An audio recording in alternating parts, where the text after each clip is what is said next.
man has been there fighting to say enough is enough, working people deserve a break.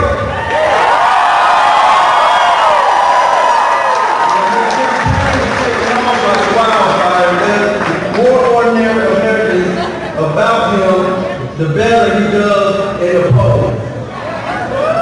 Senator Sanders, if your phones go down to the print media, while people holding AT&T employees striking for fair wages, better benefits, and a better quality of life, you can count on that. Can I go right here? Oh yeah, go for it.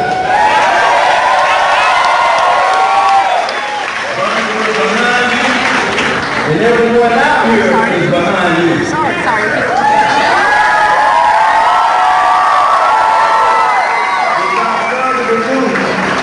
I'm calling the man of the hour, the next president of the United States.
Thank you for the work you do with the CWA,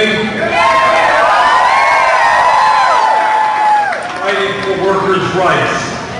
It's a great turnout. We appreciate everybody being out here tonight.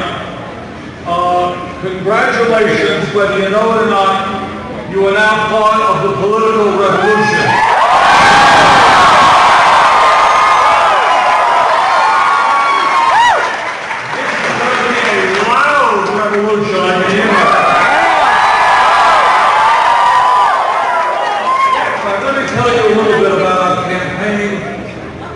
What's going on around the country, and I want to start getting into some serious issues facing our country. We started this campaign a little bit over 4 months ago, and when I began, people kind of thought it was a fringe campaign. Who is going to take anybody seriously who is prepared to take on the billionaire flex?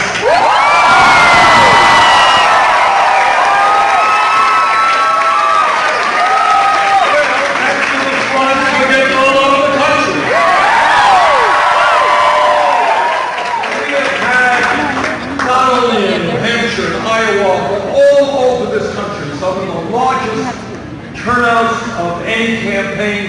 We had 28,000 people out in Portland, Oregon.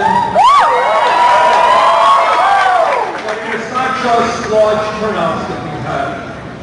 We have now well over 100,000 volunteers who, as we speak,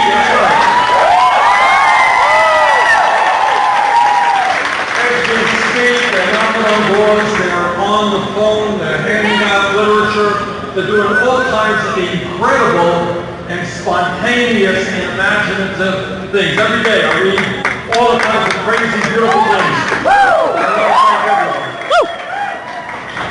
And in terms of fundraising, let me first of all thank all of you for being here tonight.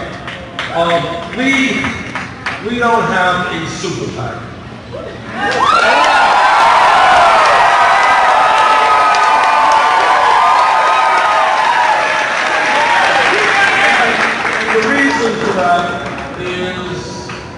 I don't represent the agenda of corporate America. We don't represent the billionaire class, and we don't want their money. What is going on? And really, quite frankly, is an interesting experiment. And here's the experiment. On the other side, you don't have meetings like this. You have candidates sitting in front of 20, 30 people and leaving the room with millions and millions of dollars. That's what politics is today. We are throwing out the idea that maybe, just maybe, we can get millions of Americans to make small contributions.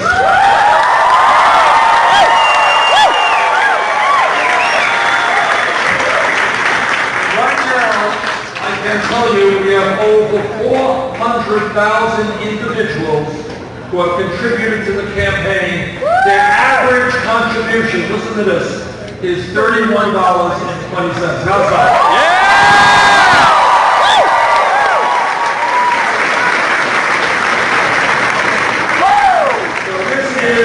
A people's campaign is going to be fueled by volunteers. It's going to be fueled by small campaign contributions.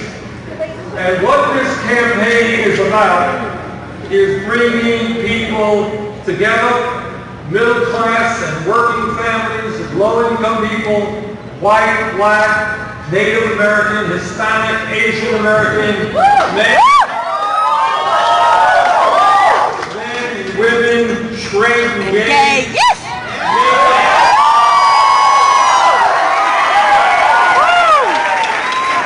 Native born and immigrants.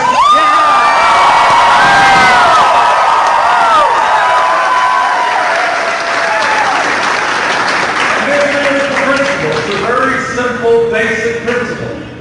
Is that if we do not let our opponents divide us up by race or where we were born or whether we're gay or whether we're straight, when we stand together, there is nothing that we cannot accomplish.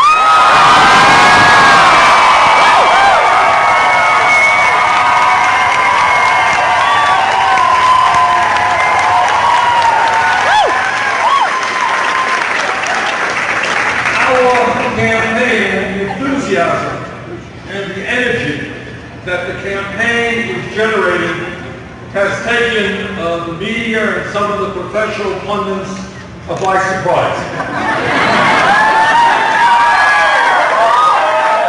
It has also taken some of our opponents by surprise.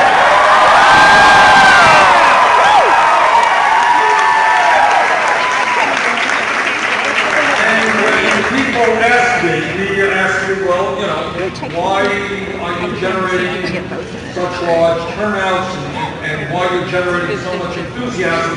I think the answer is pretty simple, and that is the American people are sick and tired with establishment politics.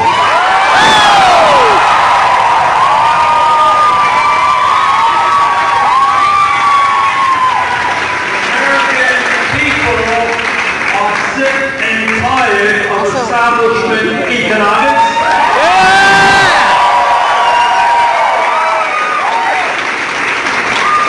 And to my friends in the media, I say the American people are sick and tired of establishment media.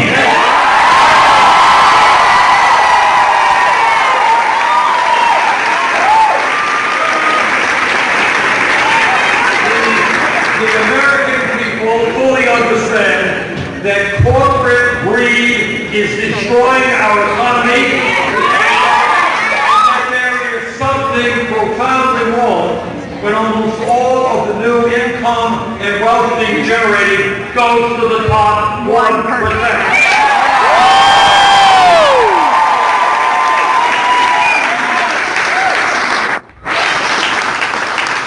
American people, and I gotta tell you, coast to coast, and whether you are liberal, progressive, or conservative, or whatever, there is a profound and a political system now that allows billionaires to buy elections.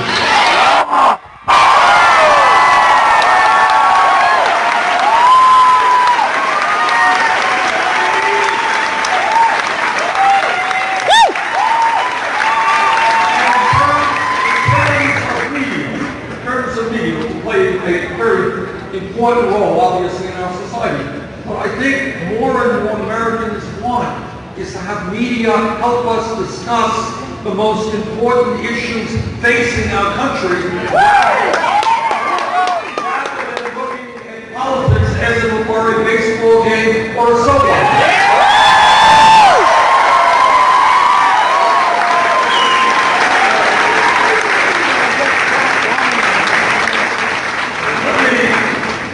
Let me just tell you something that no other candidate for president will tell you. And that this campaign is absolutely not just about Bernie Sanders or getting Bernie Sanders elected president. Needless to say, that's pretty important. But what this campaign is about, which is even more important, is transforming America as a result of the political revolution that we are going to make.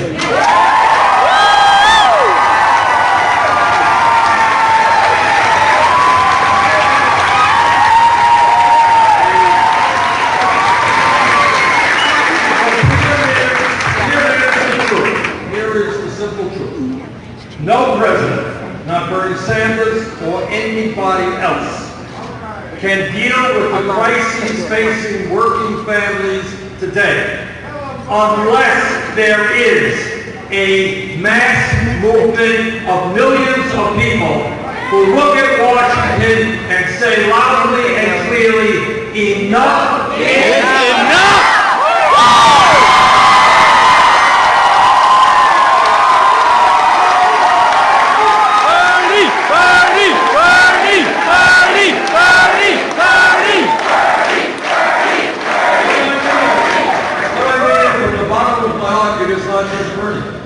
I can't do it alone. It will make will not do any good to elect me. I don't want to get elected unless we can transform America. We can't transform America unless you guys.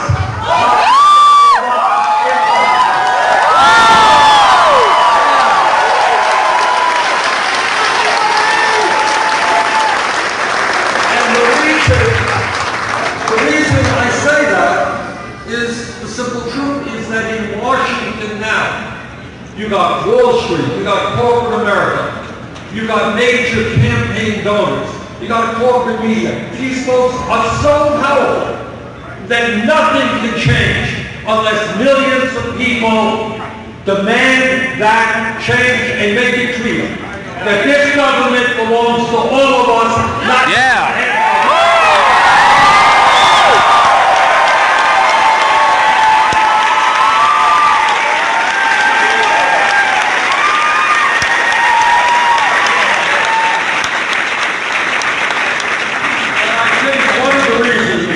doing well in this campaign is that we are talking about the issues that the American people stay up nights worrying about, they think about, but nobody or media, Congress doesn't talk about it very, very much. And I want to take a few minutes to talk about some of those issues. And let me begin with telling you that in America today, we live right now, this moment, in the wealthiest country in the history of the world.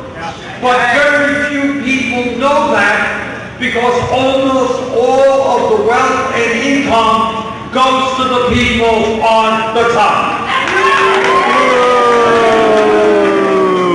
Today, the United States of America has more income and wealth inequality than any other major country on earth, and it is worse today, if you can believe it, than any time since 1928. The issue of wealth and income inequality is the great moral issue of our time. It is the great economic issue of our time. It is the great political issue of our time, and together we are going to address it.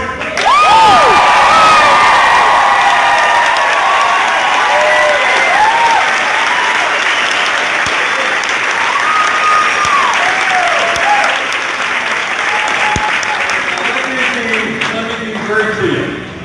There is something profoundly wrong when the top 1/10 of 1%, you got that? Yeah. Not 1%, 1/10 of 1% own almost as much wealth as the bottom 90%. Ooh. There is something profoundly wrong when 58% of all new income generated now goes to the top 1%. Now, the Republican colleagues get very nervous when we talk about redistribution of wealth. They start shouting. But here is the truth. Over the last 30 years, there has been a massive redistribution of wealth. The only problem is it's gone in the wrong direction.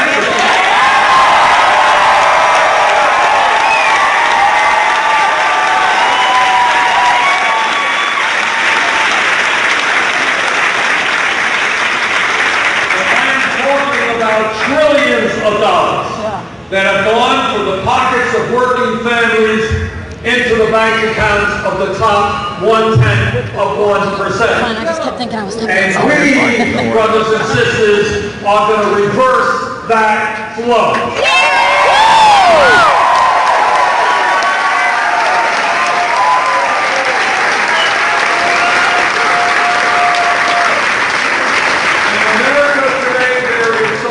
Profoundly wrong. When one family, the Walton family of Walmart, owns more wealth than the bottom 40% of Americans.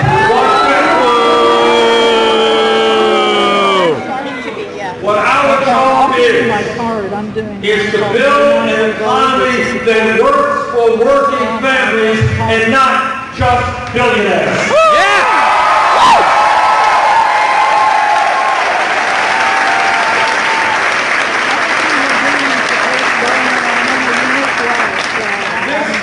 Uniquely, I think, in modern American history, is sending a message to the billionaire class, and that message is, you cannot, you will not continue to have it all.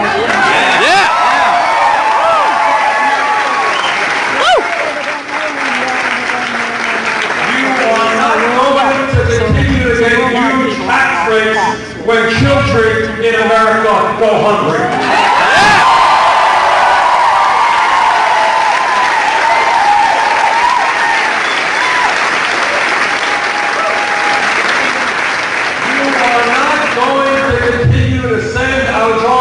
To China, when millions of Americans in this country desperately need good paying jobs.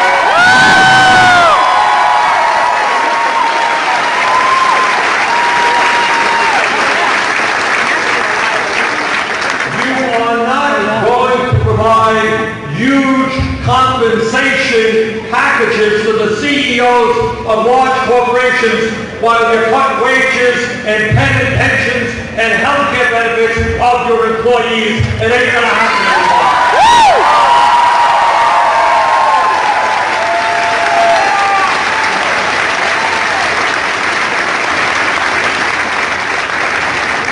The greed of the billionaire class is destroying this country, and whether they like it or not, we are gonna stop that greed.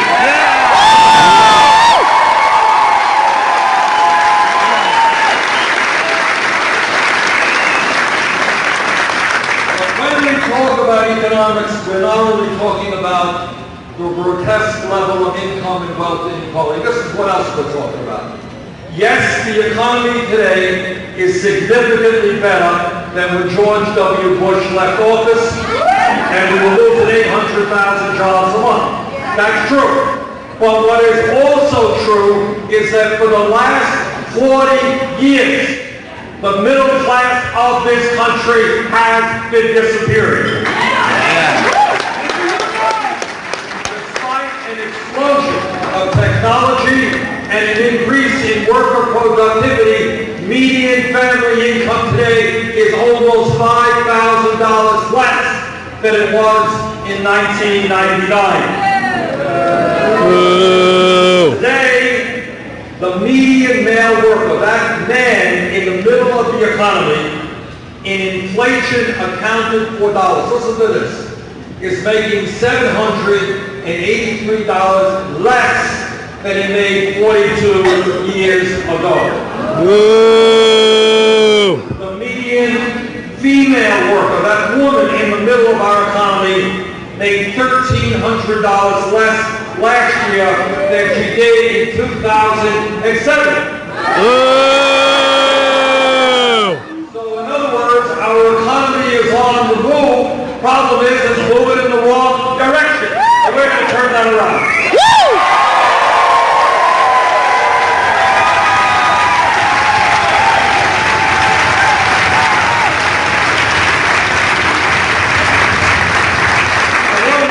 Something to you that you don't see on TV very often or in the papers. Every month the government comes out with a statistic on unemployment.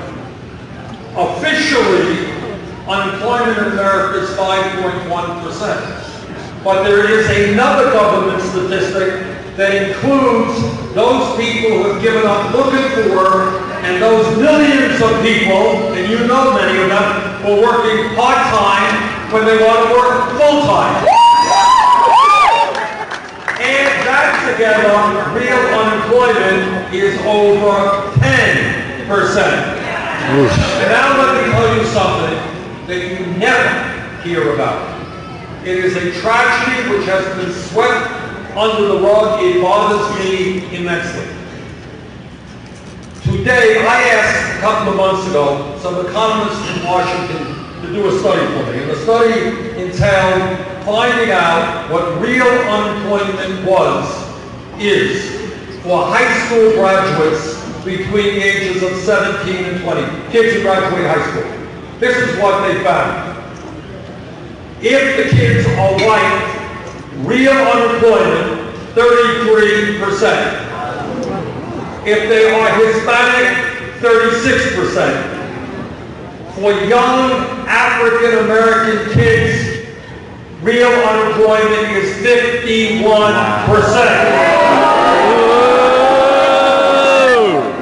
Now, as all of you know, sadly, tragically, the United States of America has more people in jail than any other country in Europe. You guys know that? We have China, 3 times our size in population, communist authoritarian country. We have more people in jail than China. We have over 2 million people in jail. Now, if anyone here thinks there is not a direct connection between high youth unemployment and the fact that we have so many people in jail, you would be sorely mistaken. And let me just give you an example. I want to lay this out because I want you to appreciate the tragedy that we're dealing with. In 1979, 15% of African American male high school dropouts ended up in jail. And that's a high number. Today, according to the last study we have seen in 2009, 69% of male African American high school dropouts ended up in jail. Now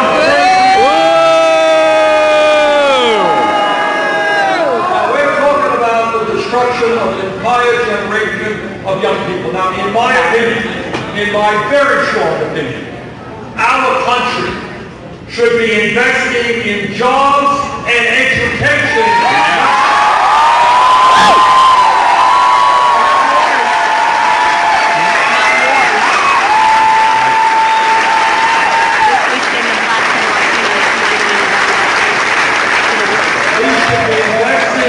Jobs and education, getting these kids off of street corners rather than in jails and more incarceration.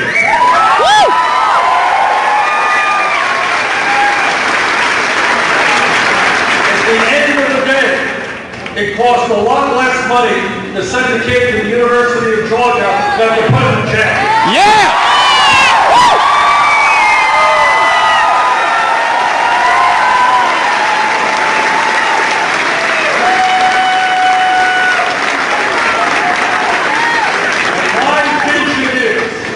That we will end the disgrace having more people in jail than any other country, because we are going to create the best educated country in the world.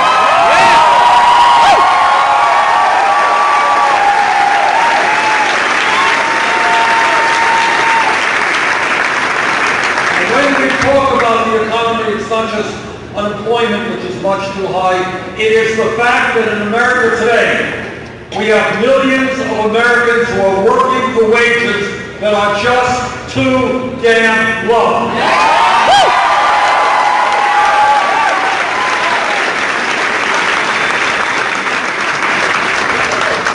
The current minimum wage of $7.25 an hour is a starvation wage. And we are going to raise the minimum wage to a living wage of $15 an hour.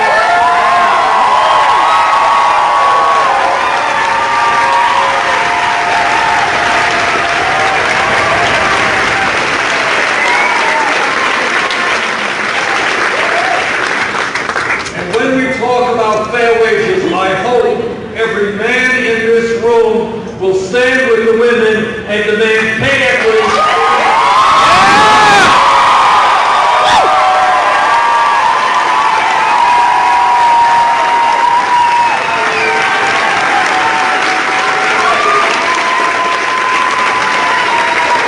There is no rational economic reason for women to be making 78 cents on the dollar.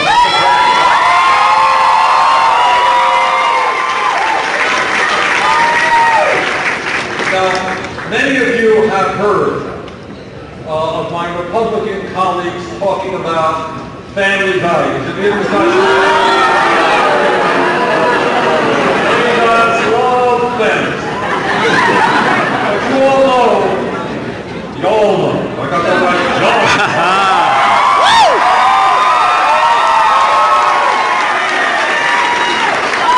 one word, is that it? Y'all. You better learn that a little better. You know what they mean when they talk about family values. What they mean is that women in this country should not be able to control their own bodies.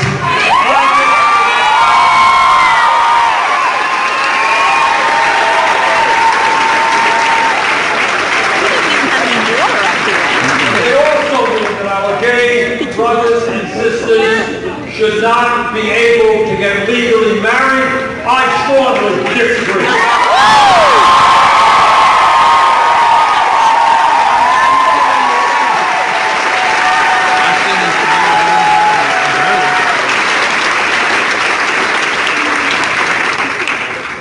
Jane and I have 4 great kids, and we have 7 beautiful grandchildren. We have been married for 27 years. I don't know how it happened, but it happened. And we believe in family values, and we believe in family. But our family values are just a bit different than Republican family values.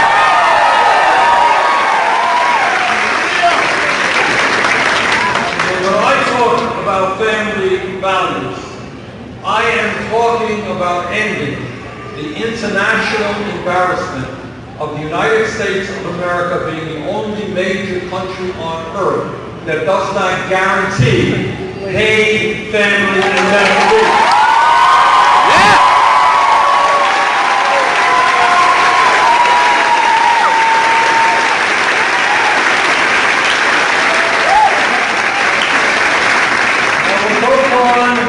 Georgia goes on, and Vermont goes on, all over this country, is that today a woman is having a baby. And for those of you who are parents, you know what an extraordinary day that is. And it's a pretty big day for the baby as well.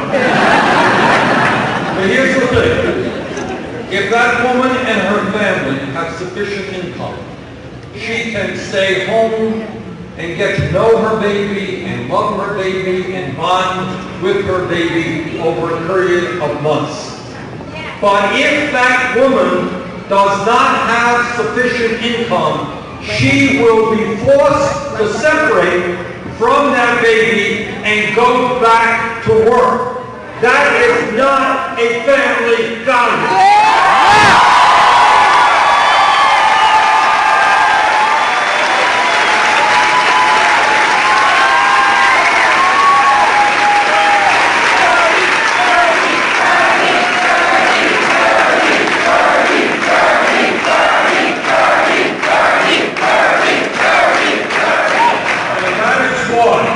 Together, we are going to pass legislation which will guarantee every family in America 12 weeks of paid family leave.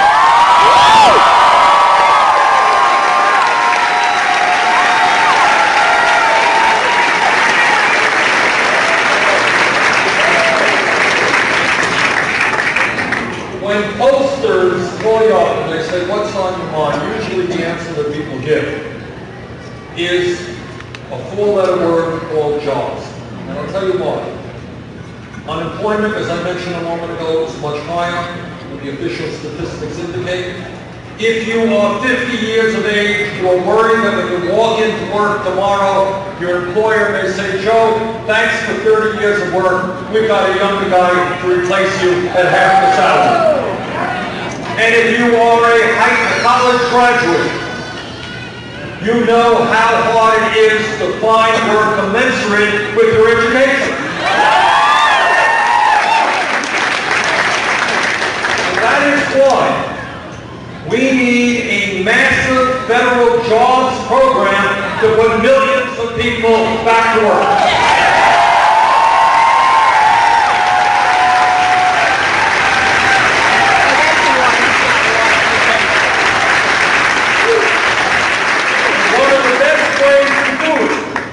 Is to address the crisis of a crumbling infrastructure. Our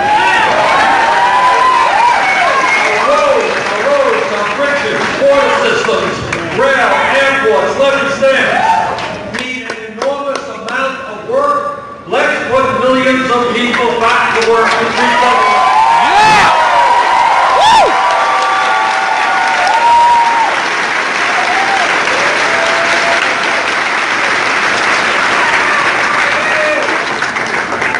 When we talk about the need to create millions of good-paying jobs, we also have to do everything possible to end the hemorrhaging of good jobs because of our disastrous trade policy. Yes!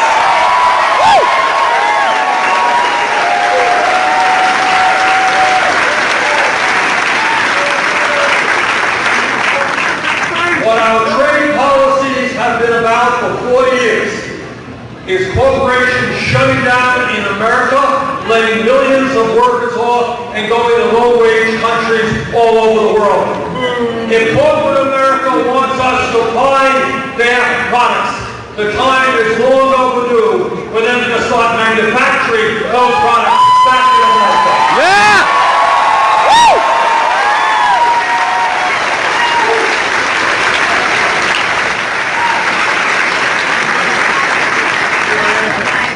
When you talk about greed and fraud and dishonesty and arrogance, these are just some of the words used to describe Wall Street. This economy will never work for working families unless we have a financial system whose job it is to provide affordable loans to small and medium-sized businesses rather than being a world unto themselves. Yes!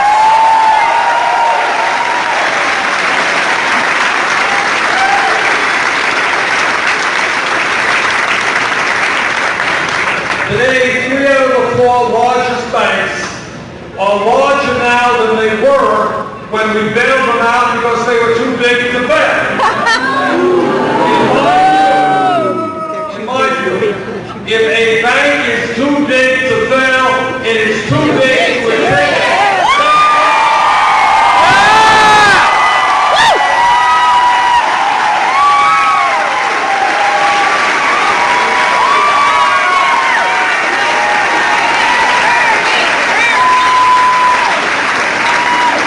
There's something you know my speech better than I know.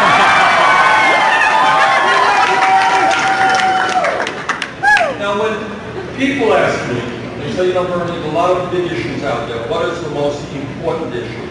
And the truth is, as you can imagine, it is hard to say that this issue is much more important than that issue, and they're also important. But there is one issue which is unique. Educate. And that is, it impacts every other issue. And brothers and sisters, let me be as blunt as I can in telling you what I think most of you already know. As a result of the disastrous Supreme Court decision in the Citizens United case,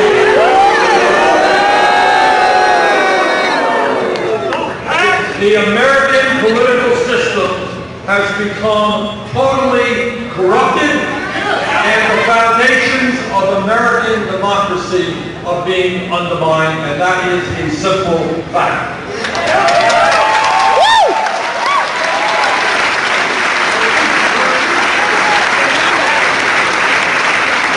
And Citizens United, by a 5-4 decision, what the Supreme Court essentially said is to the wealthiest people in this country, the Supreme Court said, you guys already own much of the economy.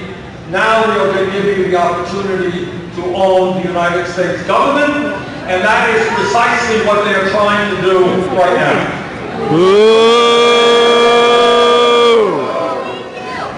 The Koch brothers alone, second wealthiest family in America. Know about the Koch brothers. The extreme right-wing family. They will spend in this campaign cycle some $900 million. That is more money than either the Democratic or Republican parties will spend. Oh my God. When you have one family spending more money than either of the major political parties in this country, my friends, you are not talking about democracy, you are talking about oligarchy.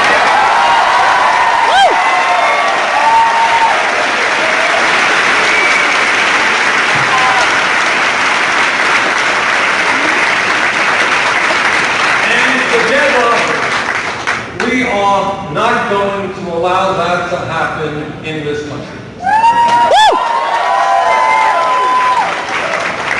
Let me repeat a promise I have already made, and that is that no nominee to the United States Supreme Court will get my support unless he or she is loud and clear in saying that one of their first orders of business will be to overturn citizens.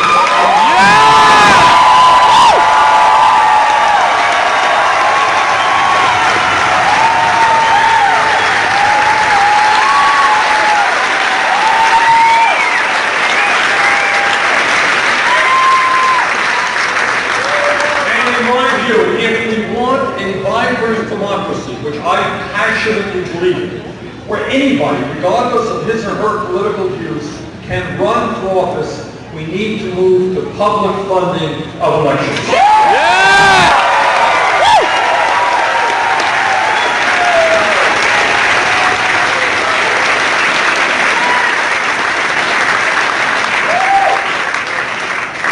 When we talk about our economy, we all understand that we are living in a highly competitive global economy. And we understand that we do not succeed in the future unless we have the best educated workforce in the world.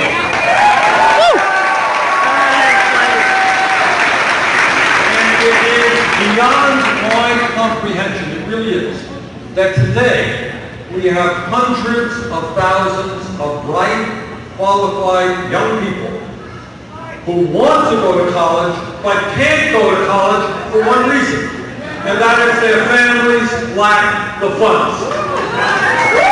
That is why I have introduced legislation and will make happen as president to see that every public college and university in America is tuition free. Yeah!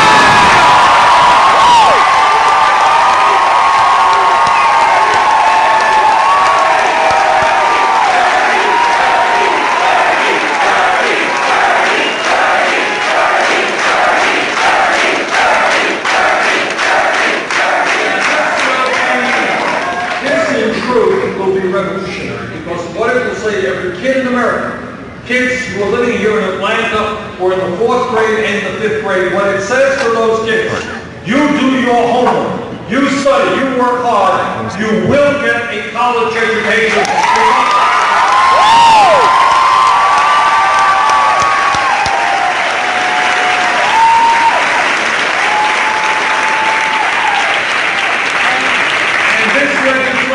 Also addresses another crisis that we face, and that is millions of Americans, young and some not so young, who are struggling with oppressive, disastrous levels of student debt. Yeah!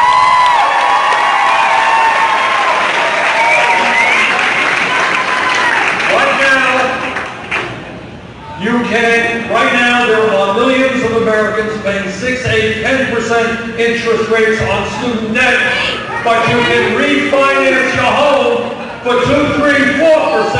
That doesn't make any sense to me. Whoa! So we are going to let those with student debt refinance their loans. We're going to get the government out of the business of making billions off of student debt.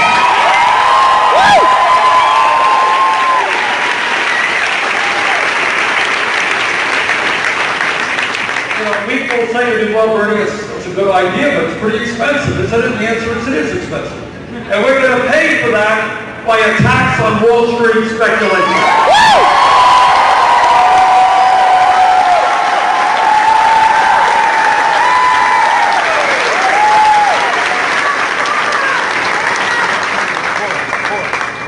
When we talk about our responsibilities as adults, parents, as human beings, there is nothing more important than leaving our planet healthy and habitable.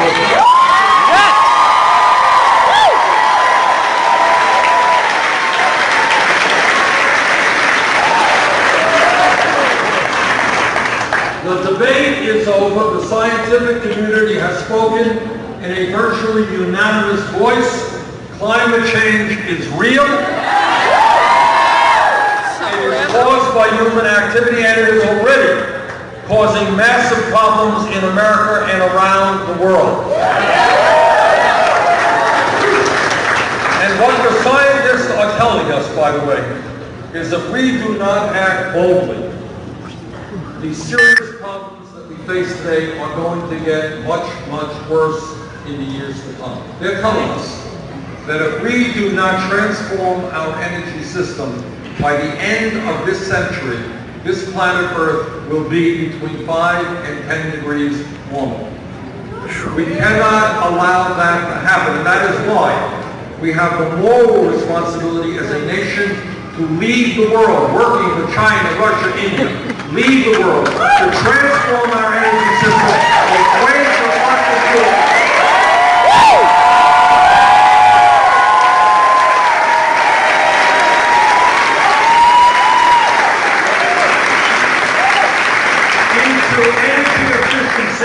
And sustainable energy. That's where we've got to go.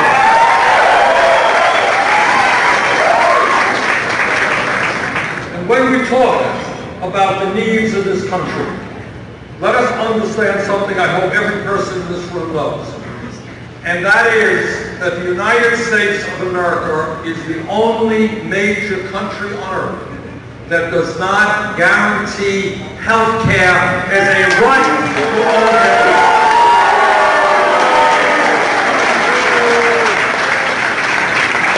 The Affordable Care Act has done some very good things. Millions of people today have insurance who otherwise would not. But yet, 35 million remain with no health insurance, and many people in this room have high deductibles and high co-payments. In my view, we have got to join the rest of the industrialized world, guarantee health care to every man, woman, and child, to a Medicare for all, single payer.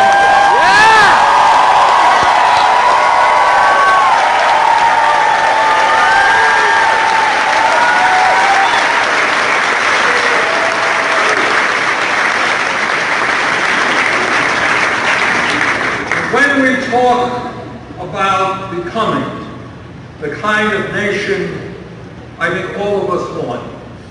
We understand that while we have come a very long way in combating racism in America, we still have a long way to go. Yes!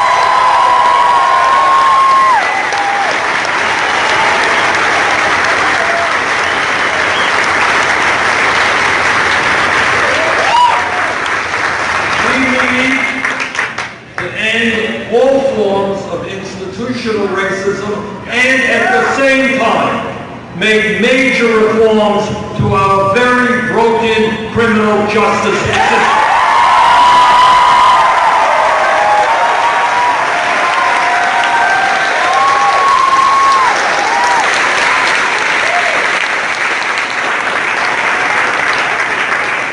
It is not acceptable to me nor to you that for years and years and years, unarmed African Americans have been killed by police, and that is going to end.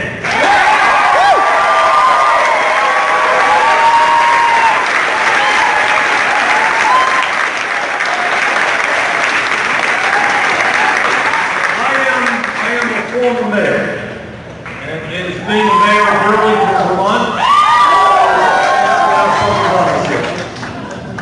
I work very closely with the police department. I just want to say that anyone who thinks being a cop today is an easy job is very wrong. It is a tough job. Police officers work under incredible stress. They're underpaid, and they have crazy hours.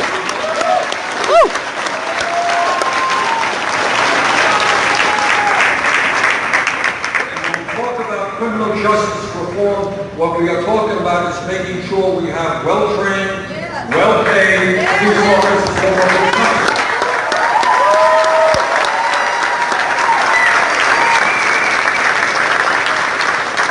But, nonetheless, like any other public official, when a police officer breaks the law, he or she must be held accountable.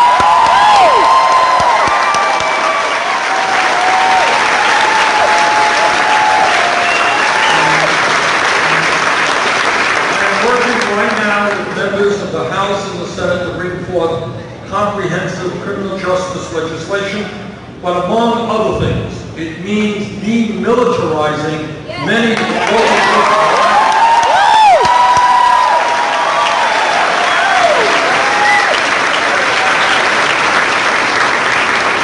It means moving toward community policing, where police officers are part of the community.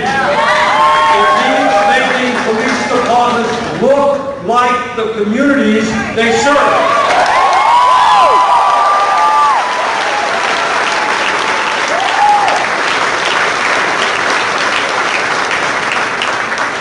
And it also means providing a way out of jail back into civil society.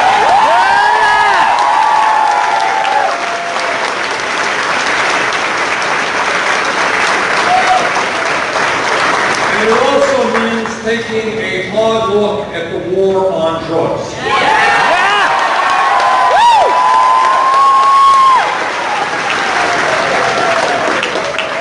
I find it remarkable that many young people have a criminal record for smoking marijuana, but not one major Wall Street executive has been prosecuted.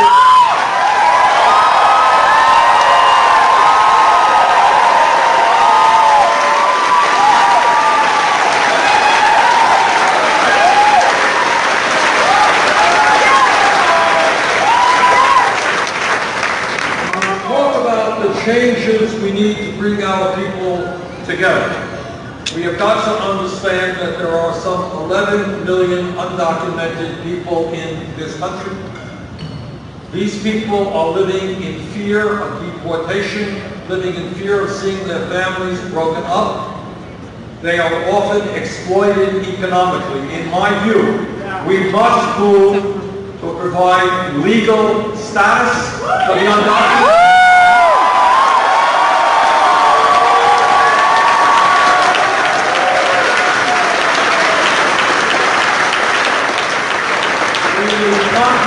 comprehensive immigration reform, and we need a path for citizenship. Yeah! Woo!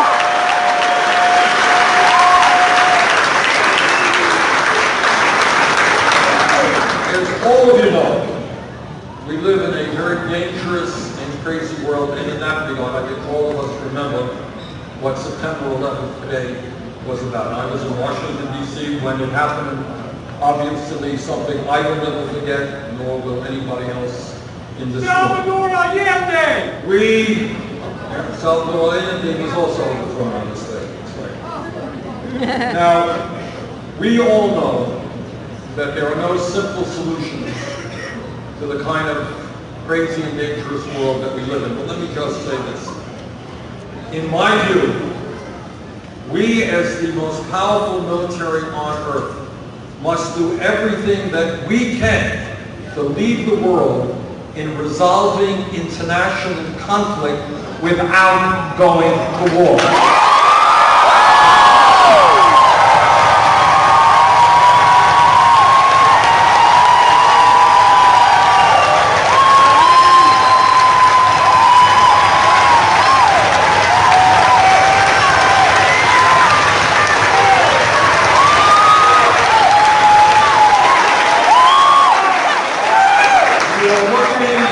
Senator and a former congressman who listened carefully to what George W. Bush, Dick Cheney, and Donald Rumsfeld had to say. I listened carefully and I perceived that they were lying, and I voted against that law.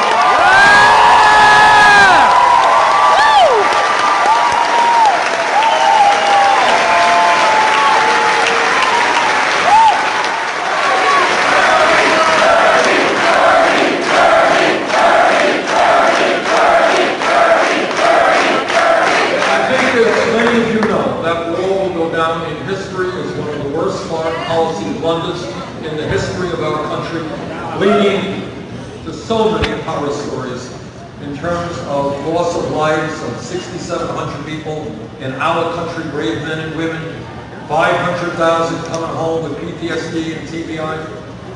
Now, right now, as you know, Congress is debating the president's negotiations an agreement with Iran. And here's the story there. In my view, it is absolutely imperative that Iran not get a nuclear weapon. But I believe, and the president believes, that we can do this without going to war.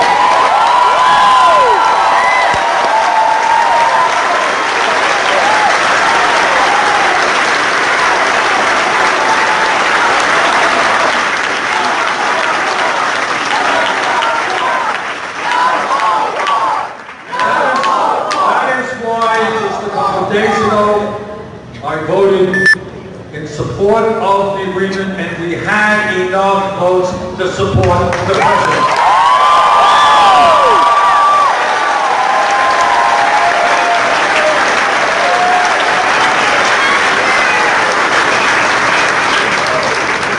Let me conclude.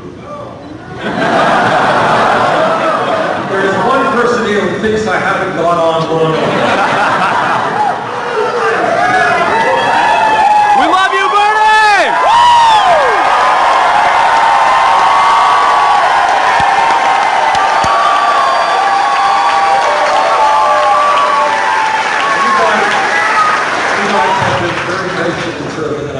Let me just conclude on this one. What I beg of you and what I urge of you is to think big, not small.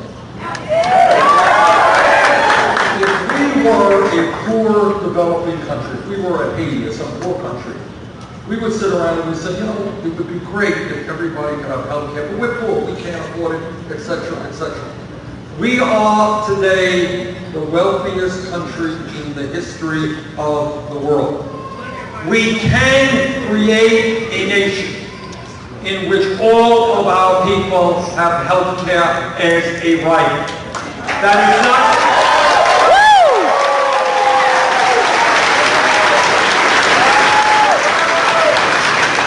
That is not utopian. That is not pie in the sky.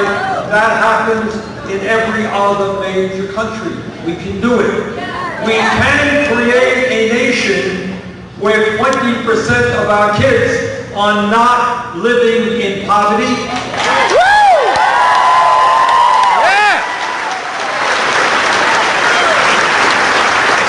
A nation when mom and dad go to work, they know that their kids are in excellent, affordable child care or pre-K. We can do that.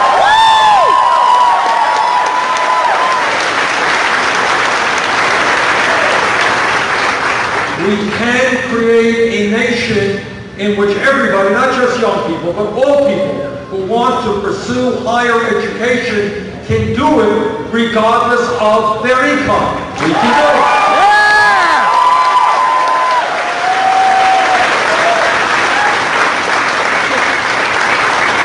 We can create a nation in which our parents, our seniors, live in dignity and security and not be forced to choose between food and medicine. That is why.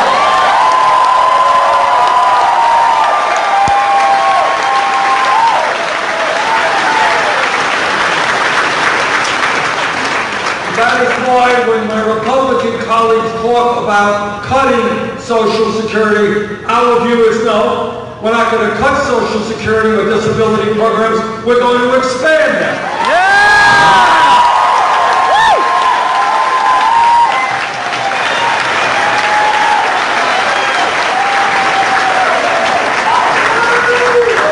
And we can create a nation where every veteran, every man and woman who put their lives on the line to defend us will get the quality health care and benefits.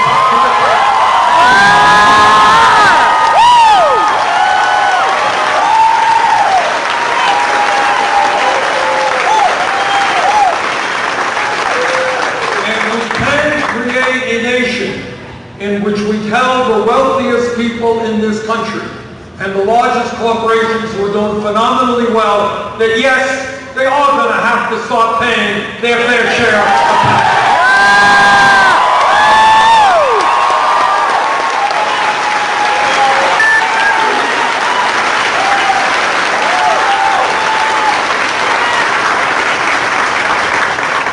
Finally, we can create a nation where every person, no matter their race, their religion, their disability, or their sexual orientation, realizes the full promise of equality that is our birthright as Americans.